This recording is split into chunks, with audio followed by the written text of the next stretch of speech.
బాలీవుడ్ హీరోల్లో ఆమీర్ ఖాన్ గురించి ఇప్పుడు ప్రత్యేకంగా పరిచయం చేయాల్సిన పని లేదు. దంగల్తో చైనా బాక్స్ ఆఫీస్ను కొల్లగొట్టిన నటుడు ఆమీర్. హిందీ ఇండస్ట్రీలో తిరుగులేని స్టార్. అలాంటి పాపులర్ హీరో ఇప్పుడు బరువు పెరుగుతున్నాడు. అందుకు కారణం కొత్త సినిమాలో క్యారెక్టరేనా లేక మరేదైనా రీజన్ ఉందా? ఇంతకీ ఆమీర్ ఖాన్కు ఏమైంది? ఈ మధ్య ఓ ఈవెంట్లో ఆమీర్ ఖాన్ చాలా లావుగా కనిపించాడు.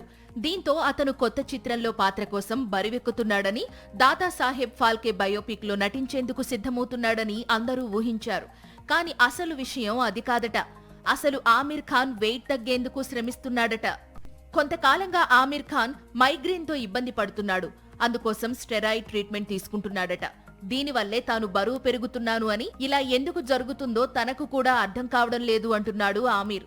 కొత్త చిత్రంలో నటించాలంటే ముందు బరువు తగ్గాలి, కానీ తగ్గడానికి చాలా శ్రమించాల్సి వస్తోందని చెప్పుకొస్తున్నాడు ఆమీర్.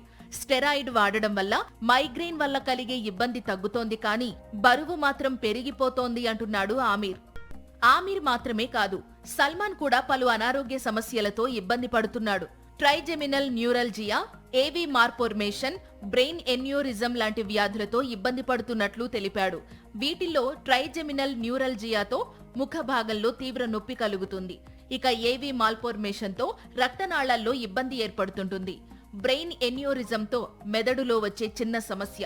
వీటన్నిటినీ కొన్నేళ్లుగా తాను భరిస్తూ వస్తున్నానని, అయినా సరే నటన కొనసాగిస్తున్నానని, చిన్న వయసులో ఆరోగ్య సమస్యలు వేరు, అప్పుడు అధిగమించవచ్చు, కానీ ఇప్పుడు కష్టంగానే ఉంది, కానీ అధిగమించేందుకు ప్రయత్నిస్తున్నానని తెలిపాడు సల్మాన్.